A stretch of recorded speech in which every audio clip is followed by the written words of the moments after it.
हम English grammar का बहुत ही महत्वपूर्ण टॉपिक पढ़ेंगे जिसका नाम है काइंड्स ऑफ सेंटेंसेस यानी वाक्यों के प्रकार। यानी आज हम इस क्लास में वाक्यों के प्रकारों के बारे में पढ़ेंगे। पहला प्रकार है कथनात्मक वाक्य, जिसे हम इंग्लिश में असर्टिव सेंटेंस कहते हैं। इसे हम हिंदी में साधारण वाक्य भी कहते हैं। जैसे इसका पहला उदाहरण है, you are my best friend, यानी आप मेरे सबसे अच्छे मित्र हो। इस वाक्य में सकारात्मक भाव है। अगला वाक्य, the boys are flying kites. Kite शब्द का अर्थ है पतंग, यानी लड़के पतंगों को उड़ा रहे हैं। इस वाक्य में भी सकारात्मक भाव है। अगला वाक्य, he is very hard to work, यानी उससे कार्य करवाना बहुत कठिन है। इस वाक्य में नेगेटिव सेंस का उपयोग हुआ है, लेकिन इस वाक्य में नोट शब्द का प्रयोग नहीं हुआ, इसलिए यह वाक्य एडजेक्टिव सेंटेंस में गिना जाएगा। अगला प्रकार है वाक्यों का अनुरोध के वाक्य, यानी इम्पेरेटिव सेंटेंस।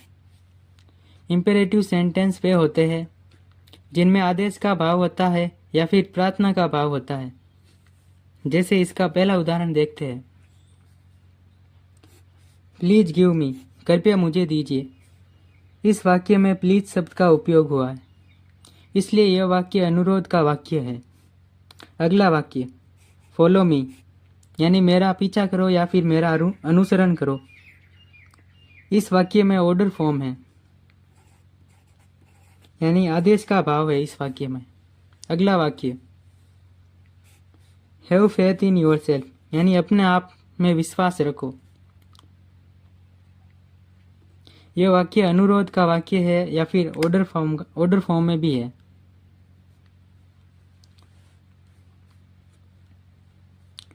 अगला वाक्य तीसरा, भावबोधक वाक्य, जिसमें किसी भावना का बोध हो, उसे भावबोधक वाक्य कहते हैं। इसे हम इंग्लिश में एक्सक्लेमेटरी सेंटेंस कहते हैं।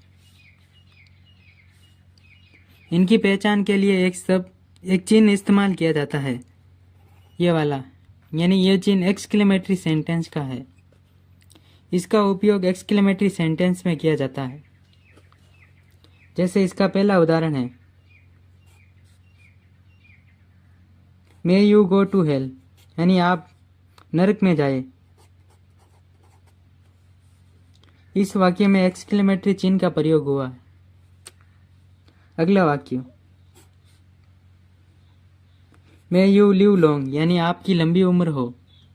इस वाक्य में भी इच्छा की गई है या फिर भाव का बोध है। अगला वाक्य, मे गॉड ब्लेस यू, यानी ईश्वर आपको आशीर्वाद दे। चौथा प्रकार है वाक्य का इच्छावाचक वाक्य, जिसे हम ऑपरेटिव सेंटेंस कहते हैं। जैसे इसका पहला उदाहरण है, गॉड ब्लेस यू, यानी ईश्वर आपको आशीर्वाद दे। इस वाक्य में इच्छा का भाव व्यक्त हुआ है।